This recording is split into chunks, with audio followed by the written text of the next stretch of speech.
Para simplificar el estudio del ciclo Brayton, es necesario despreciar todas las pérdidas del sistema, por lo que será un ciclo ideal. Análisis de un motor de turbina de gas de ciclo abierto. Etapas del motor de turbina de gas. Al iniciar el ciclo, tenemos la admisión del aire, el cual ingresa por la boca de la turbina. Posteriormente, el aire pasa por el compresor y se obtiene aire comprimido. Este es mezclado con el combustible y se realiza la combustión, aumentando así su temperatura. Esto genera que la turbina tenga movimiento y finalmente el aire ya utilizado escapa de la turbina y no vuelve a ingresar al sistema. Es por ello que se le llama ciclo abierto. El diagrama presión-volumen del ciclo Brayton está dado por el proceso de 1 a 2, que es una compresión de forma diabática, por lo que el calor es 0.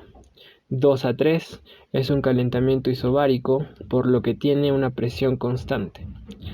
El proceso de 3 a 4 es una expansión adiabática, por lo que generamos trabajo.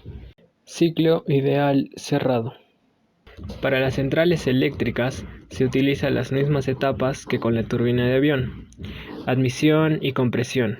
En la combustión se genera una gran cantidad de energía térmica, la cual moverá los álabes de la turbina generando energía mecánica, y este moverá al generador para la producción de energía eléctrica.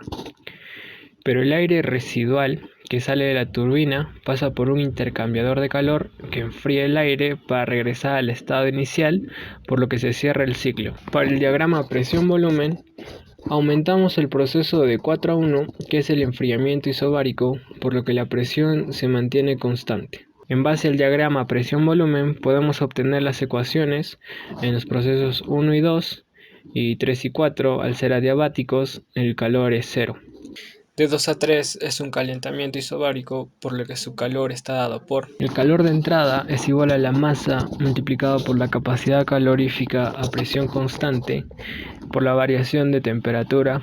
A su vez tenemos el calor de salida, que está dada por el proceso de 4 a 1, y esta sería calor de salida sería igual a la masa por la capacidad calorífica a presión constante por la variación de temperatura. En este ciclo se realiza trabajo en los 4 procesos, de los cuales 2 serán positivos y 2 serán negativos. En el proceso de 1 a 2 se tiene que el trabajo es positivo, ya que la ecuación está dada por el trabajo de 1 a 2 es igual a la masa multiplicado por la capacidad calorífica a volumen constante multiplicado por la variación de temperaturas. El trabajo de 2 a 3, al tener presión constante, la ecuación que da trabajo de 2 a 3 es igual a la presión multiplicado por la variación de volúmenes.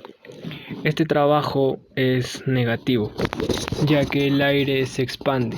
Para el trabajo de 3 a 4, al tener una expansión adiabática, tenemos que trabajo de 3 a 4 va a ser igual a la masa multiplicado por la capacidad calorífica a volumen constante multiplicado por la variación de temperatura. Este trabajo será positivo. En el proceso de 4 a 1, en el enfriamiento isobárico, el trabajo de 4 a 1 será: trabajo de 4 a 1 es igual a la presión multiplicado por la variación de volúmenes, volumen 4 menos volumen 1. Este proceso es negativo, ya que es el sistema el que lo realiza. Una vez conozcamos el calor de entrada y el calor de salida, podemos hallar el rendimiento del ciclo Brayton, el cual está 1 menos calor de salida entre calor de entrada.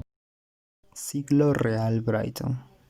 Está compuesto de 4 elementos al igual que el ciclo ideal, donde se realizan los procesos termodinámicos: compresor, donde se suministra trabajo; cámara de combustión, donde se suministra calor; turbina, donde se genera trabajo; intercambiador de calor, donde se libera el calor. Analizando la gráfica TS del ciclo Brayton real, podemos ver las variaciones con respecto al ciclo ideal. En el proceso de 1 a 2, a diferencia del ciclo ideal donde considerábamos que era un proceso isoentrópico, en el ciclo real se convierte en un proceso politrópico con aumento de entropía, de tal manera que la temperatura de salida del compresor sea mayor al ciclo ideal. De igual manera, en el caso de la turbina, el proceso de 3 a 4 se convierte en un proceso politrópico con aumento de entropía, teniendo en cuenta que la temperatura de salida de la turbina del ciclo real es mayor a la del ciclo ideal. Cuando hablamos del ciclo real, se presentan dos conceptos importantes: rendimiento isoentrópico de compresor y rendimiento isoentrópico de turbina. Como se muestra en la figura, estos son inversamente proporcionales. La eficiencia del ciclo real es menor a la eficiencia del ciclo ideal debido a que el ciclo real presenta pérdidas. Por ejemplo, en la turbina se presentan dos tipos de pérdidas importantes. La primera, porque no existe un aislante perfecto. Esto produce que no toda la energía suministrada al ciclo se transforma en trabajo. También es conocida como pérdida de disipación de calor. Y el segundo, por rozamiento, que se presenta en todas las máquinas rotativas. También en el ciclo real hay pérdidas por desorden molecular o llamados entropía. Esto se produce por los cambios de estado. En el compresor, una de las pérdidas más importantes son las pérdidas por fricción interna y caída de presión. También existen pérdidas por radiación y convección en todo el cuerpo de la máquina. Rendimiento térmico. Sabemos que en toda máquina térmica el rendimiento y la potencia del ciclo real siempre son inferiores a los ciclos teóricos, por varias razones, tales como vemos en la siguiente gráfica. Obtendremos el rendimiento térmico, ya que de todas las pérdidas que se ha mencionado de la cámara de combustión y la turbina, se considera que son pérdidas, pero de las cuales el rendimiento térmico se consideran solo dos: en la conversión y en la expansión, ya que los demás no son pérdidas exactas. Por lo tanto, para obtener el rendimiento térmico real, debemos tener presente que la compresión del aire no debe ser isentrópica, al contrario, debe ser politrópica. Asimismo, también la expansión de los gases en la turbina tampoco debe ser isentrópica, sino que esta también debe ser politrópica. En el siguiente diagrama de presión-volumen vemos un diagrama del ciclo ideal y del ciclo real. Los cambios donde se originan es de 2 a 4. Vemos la compresión no es isentrópica. La expansión tampoco es isentrópica. En todos los sistemas se producen pérdidas de presión. El proceso de la combustión es incompleto, por lo cual no toda la energía química contenida en el combustible es liberada en ella como energía calórica, debido a la presencia de inquemados. Existen también pérdidas por radiación y convección a través de todo el cuerpo de la máquina. Asimismo, también existen pérdidas de energía cinética a través de los gases de escape, la cual no se utiliza en la máquina industrial. Viendo el diagrama de presión-volumen, obtenemos el rendimiento térmico del ciclo, que es simbolizado con la N térmico.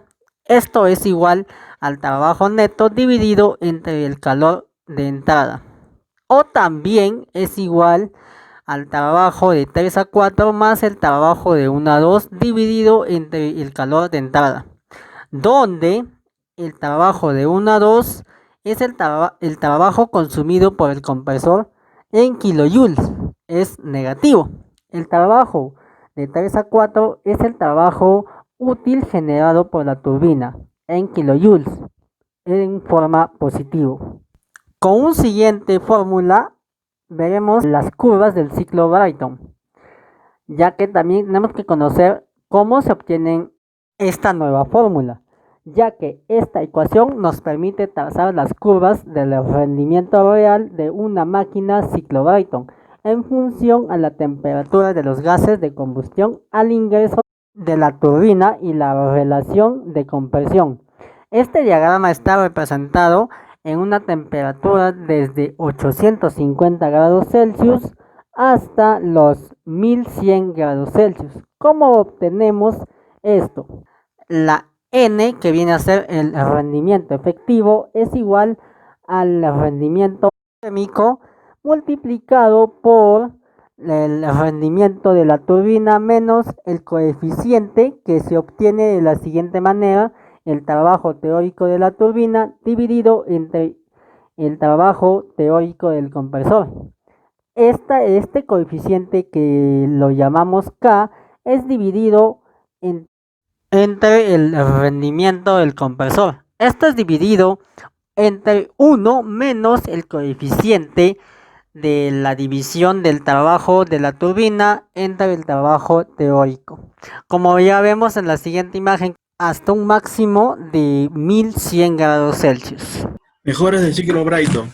Uso del ciclo Ericsson. El ciclo Ericsson consiste en suprimir los procesos isotrópicos del ciclo Brayton, que en vez se agrega los procesos isotérmicos. Esto con el fin de que en dichos procesos uno consuma menos trabajo y el otro genere más trabajo a una temperatura constante. Este ciclo es como el ciclo Carnot, ya que no existe y solamente podemos generar aproximaciones de dichos ciclos. Mejoras del ciclo Brayton por el método de interenfriamiento. El método de interenfriamiento consiste en suprimir las potencias de compresión que éste consume para esta a su vez generar una potencia o aumentar la potencia neta.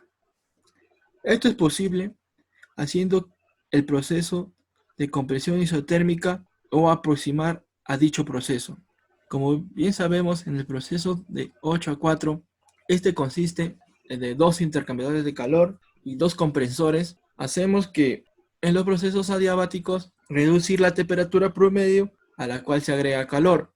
Y esto es posible al hacerlo ponerlos por procesos isotérmicos. Por último, podemos decir que la potencia consumida en este método por el compresor se puede maximizar manteniendo las presiones iguales. El ciclo Brayton por recalentamiento. Esta mejora se realiza sin superar la temperatura máxima del ciclo. También el volumen específico del fluido debe ser lo más alto posible en esta mejora.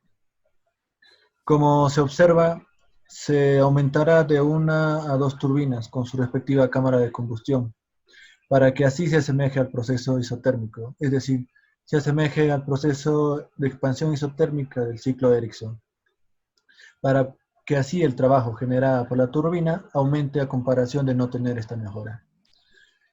Teniendo en cuenta que habrá 2 procesos isoentrópicos en las turbinas y procesos isobáricos en las cámaras de combustión, hablando idealmente. También cabe resaltar que el mayor número de etapas de expansión con recalentamiento se asemejará al proceso isotérmico. Finalmente, para que la potencia producida por la turbina se maximice, debemos de tener en cuenta que las relaciones de presiones deben ser iguales. Gracias.